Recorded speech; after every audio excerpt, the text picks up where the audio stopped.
Okay, we're going to get underway here with the critique and review for your depth of field project.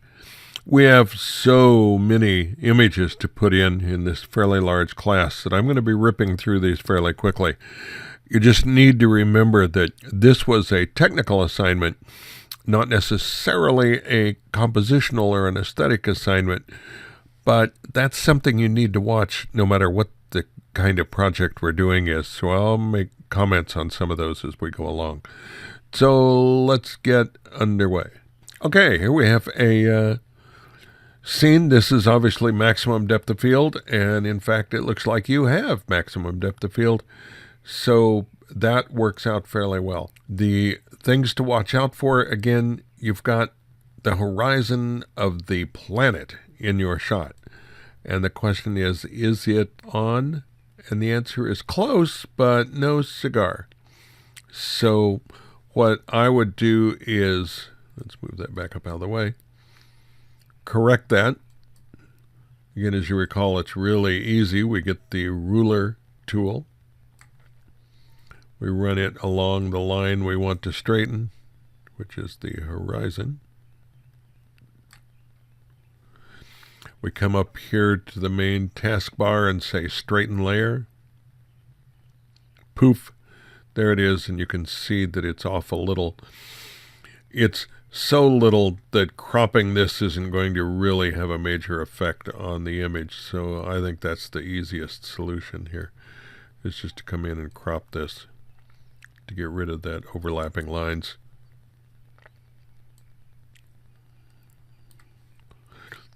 And while we're at it, we might consider, do we really need all of that sky for this shot? And the answer is probably not.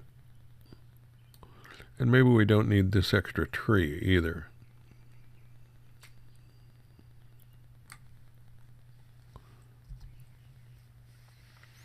So we're a little bit tighter. So this, again, it really shows the depth of field. There's no doubt about that. But we've got two even areas, all of this wonderful erosion cliff area, and this area of the coast where there's some really interesting stuff. And they're fighting each other. So what you would need to decide as a photographic artist is which of these is more important. Does one of them support the other visually? In this case, they really fight each other.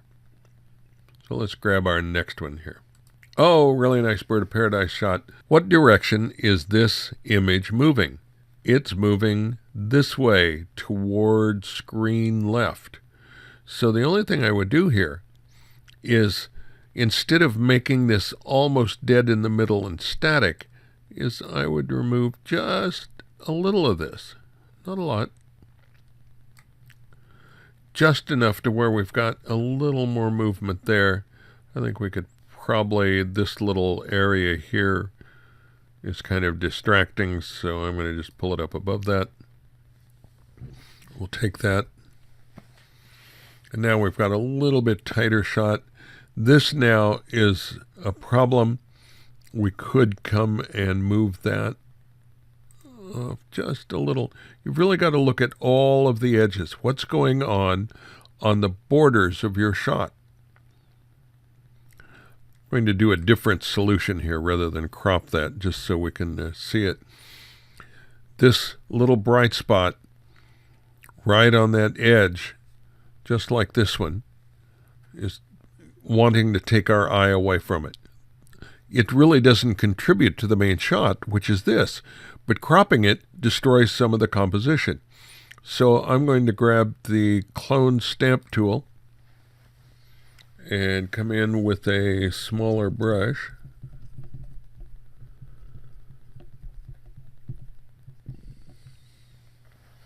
Pick up this green.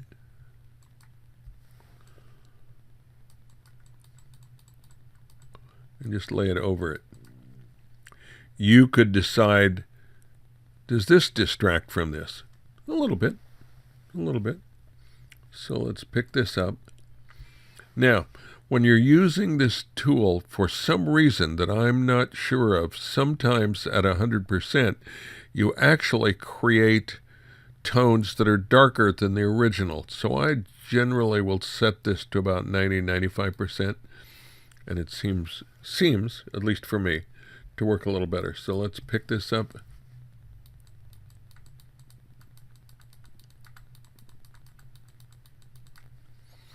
And I'm going to do the same with this, and I'm going to bring this stalk down through it.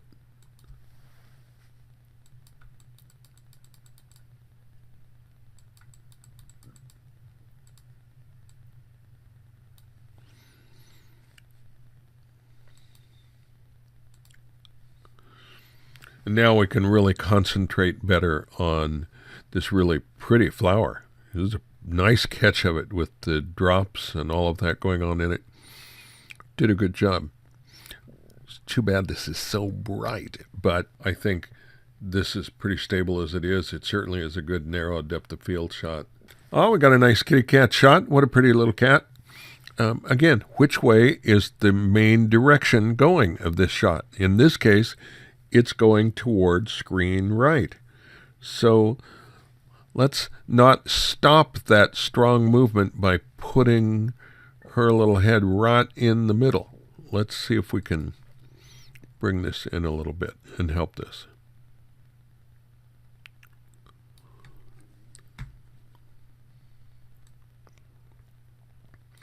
Because your shot is right here, right in this part. This out of focus area is doing nothing for us. In fact, what we might want to do is really come in on this. This actually makes a fairly nice square shot.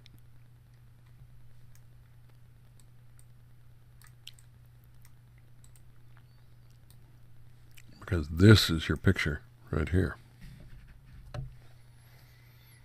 So let's really move in and concentrate on the cat. Your depth of field capture was perfect. It really makes the cat stand out from the background. The parts of her body even that are going a little out of focus are out of focus, and what you really can see is the eyes. This is a very nice capture. Good job. Oh, nice harbor scene. Beautiful catch of the clouds reflected in the water. Feels like that is off just a little, so we'll find out. We'll grab our ruler tool. Let's run it across there. Straighten it. Okay, so now we have had to chop a fair amount of this off. Is that going to hurt us? I don't think it'll hurt us to get rid of some of this sky. Let's do this a part at a time and see what we get. See if there's anything we need to rebuild instead of crop out. Okay, that's not a problem. Here, that's not a problem, and I don't think this is going to be. However, if we start cropping into here, and I'm going to want to straighten this anyway, it is going to be a problem. So I'm going to take this, and the first thing I'm going to do is straighten this up and see what I have left to do, if anything. So we'll select all. We'll come to Edit, Transform, Skew.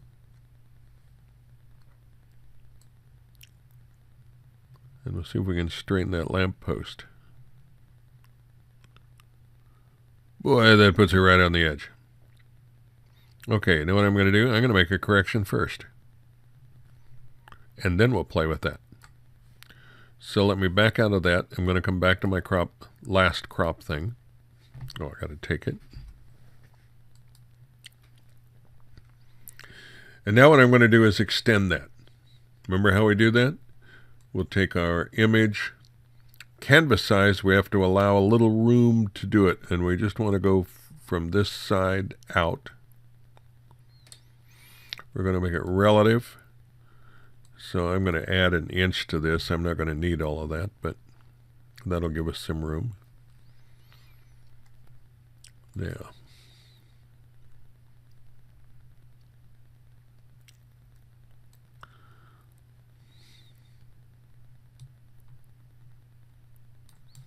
oops, there we go.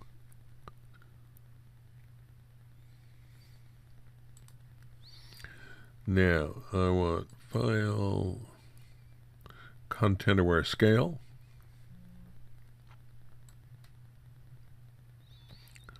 I just want to add a little bit of room over there.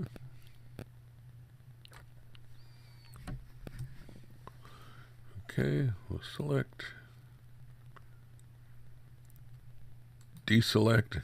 I missed a little on the top, but that'll be easy to fix. Now we'll straighten this up. Select all, edit, transform skew.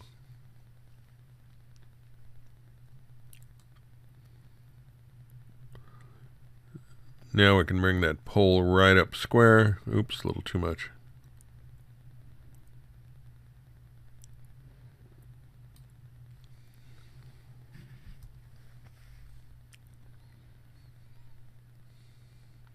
We'll deselect.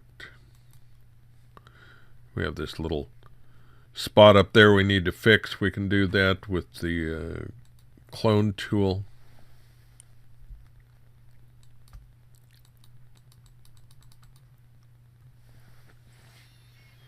And now we've got our shot all squared away. We've got a square horizon. We've got a nice pole, and we could, if we want to, then crop into this some more. Okay, let's see what we have next. Another beach scene. Well, this is a problem, but it also is going to let me show you one of Photoshop's truly magical tools that is astonishing in what it can do for situations exactly like this. First of all, where is our shot? And that's part of the problem here is we've got so many things happening. We've got the cruise ship over here that we can't really see that well. We've got a table set for who? Is this beachgoers? What? We don't really see the whole table. It'd be nice if we did. That could become a focal point. We've got these cool rocks on the horizon, but they're dark and they're going out the side. And we've got these little bubbles. There's really no particularly easy to define focal point of the shot. It does give us the depth of field as per the assignment. So that's the only way I graded it. But when you're shooting these, you've got to think, what is the purpose of this shot? Not just because of the assignment, but as a photograph. Well, let's say, just for sake of argument, that all of this stuff goes together and makes sense. You're on a cruise ship, you get off and you get this little island dinner and all of this is cool, and maybe you swim out here and avoided the sharks and the barracudas and all. So all of this worked. Okay, that's where your shot is. So first of all, let's see if we can get rid of anything that's a little distracting, like this big black top here.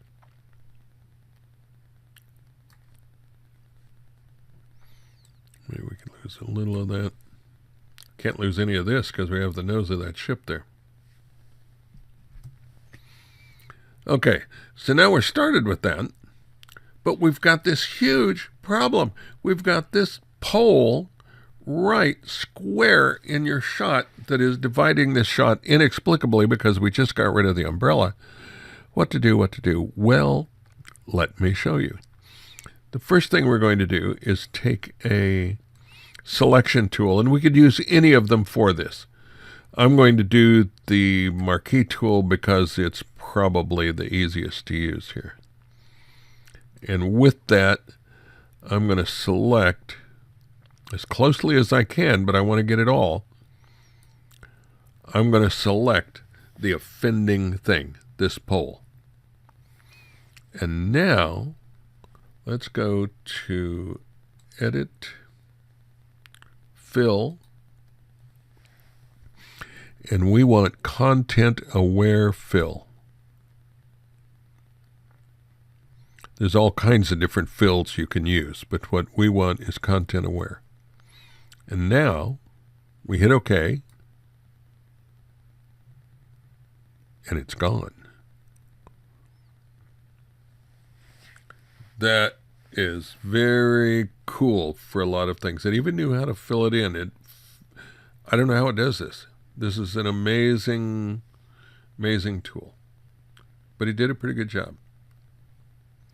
Now we could say, select, deselect, get rid of those lines, and we're pretty much where we were. We do have a small artifact here where it filled in. And so we would need to blend this just a little. Let's get our clone tool, make a slightly bigger brush.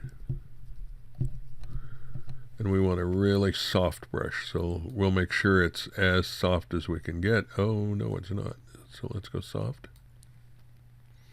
Now, what we can do is pick up here, and with that soft edge,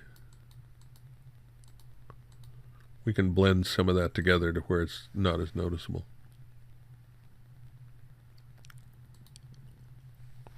And it's now gone. Cool, huh? Okay, let's go on to the next one. What a nice dog.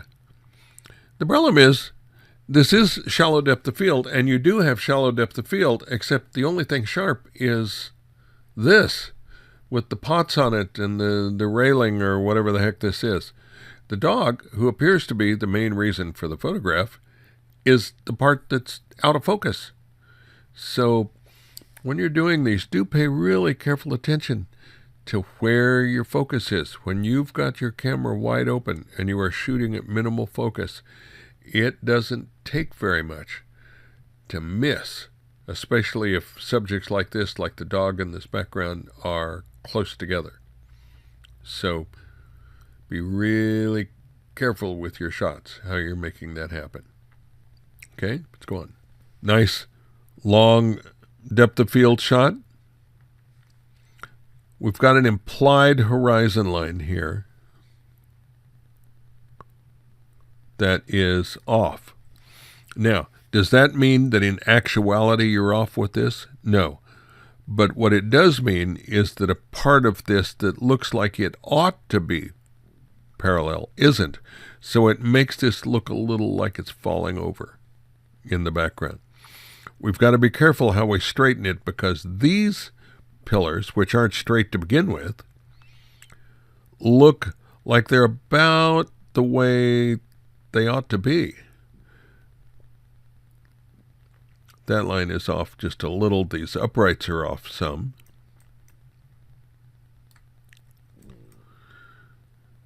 So let's see what we can do. We'll do our select all, image, transform, skew, and we'll deal with one at a time. Let's bring this horizon line up to where that's straight. And now let's bring it over to where those window pillars are straight.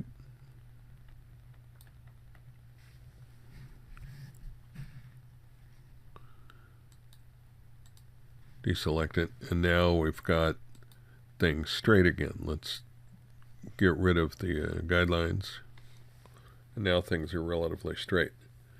So be careful. In doing that, we pull this pole out of whack, so we should come up, do it again, and straighten up the light. It gets crazy when you're trying to do that, particularly with a piece of complex architecture like this one. So the solution: try to get it in the camera as much as possible. This is a good catch for the deep depth of field. We could use a little more detail down in here. This is kind of blown out. But this is a nice shot of the building. This would be a nice architectural shot because you've got people in it. They're milling around this library building. We really don't need all of this. So I would probably get rid of some of it. Well, that solves the light pole. And this, what's this? I don't know.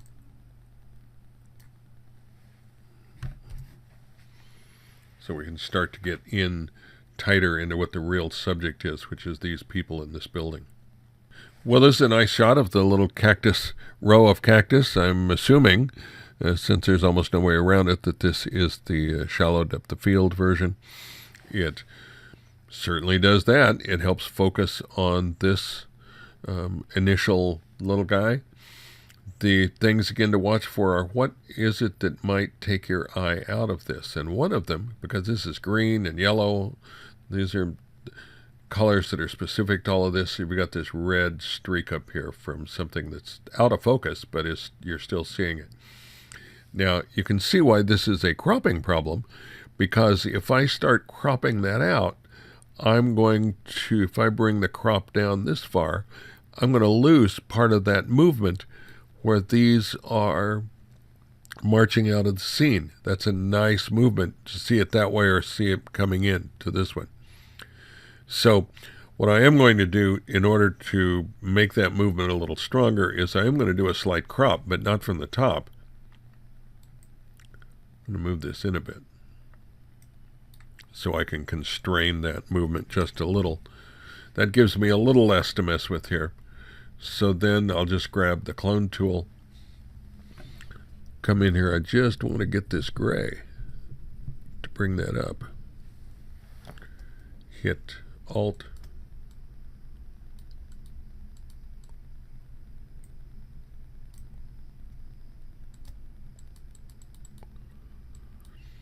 Now we don't have that red to bother us anymore in this scene, and we can really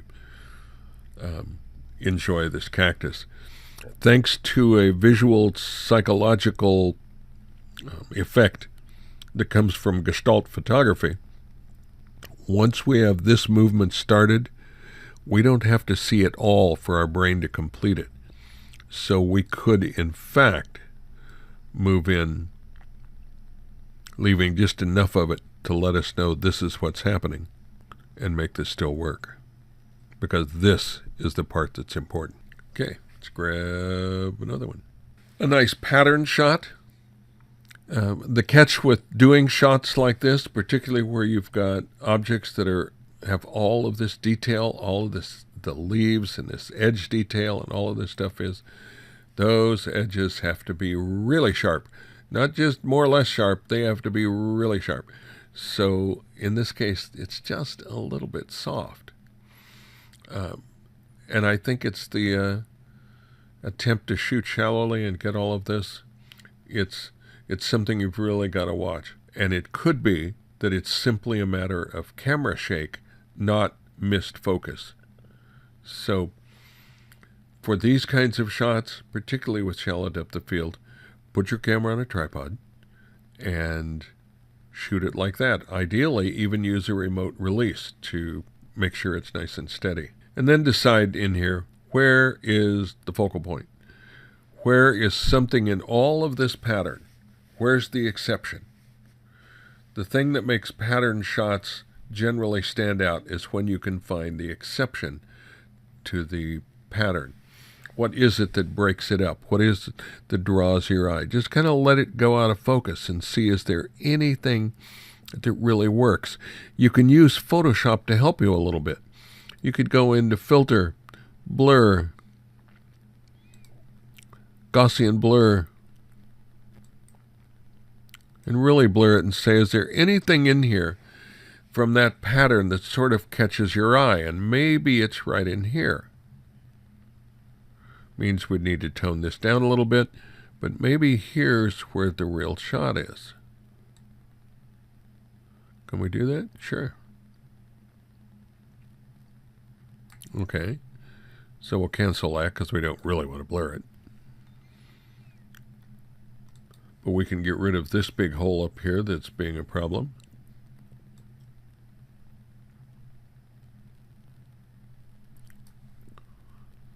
We can come over and get rid of some of that darker area.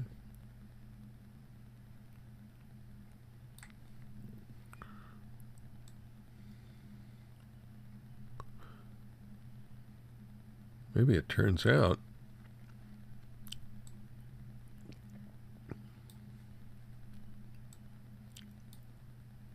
that our shot is down in here somewhere, where we've got a little more we can concentrate on.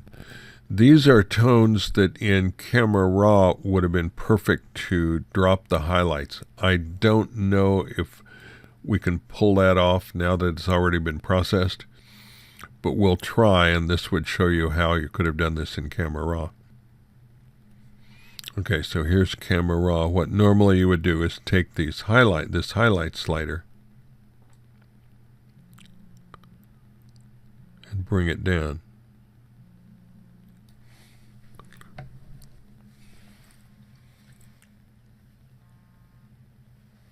Once we've got a crop like this, then this really brings in this part that's where our real photo is. We could darken the edges a little bit to help bring that out, vignette it a little, but already now we have a point of view, a focal point for it. So look for those when you're doing patterns, and you can do it in the camera. Throw it out of focus and look for where that pattern really exists. Okay, let's do the last one in this group. Well, we have shallow depth of field. Goodness knows. And so from a technical standpoint, yes, indeedy, we have shallow depth of field right in here. The shot itself doesn't really tell us anything. So there's no point getting into all of that except to say, yes, you were able to focus close, make it drop off. This is almost right out of a textbook depth of field assignment where you look down the railroad tracks or down a picket fence or something and just had a few of the rails or a few of the pickets in focus, and that was the way that went. So this did that, and it was fine. But next time, think about using depth of field in a shot where that aspect of it, the shallow depth of field, makes the shot and really makes it better. Okay, so that's it for now, and we'll get on to the second part as soon as we can.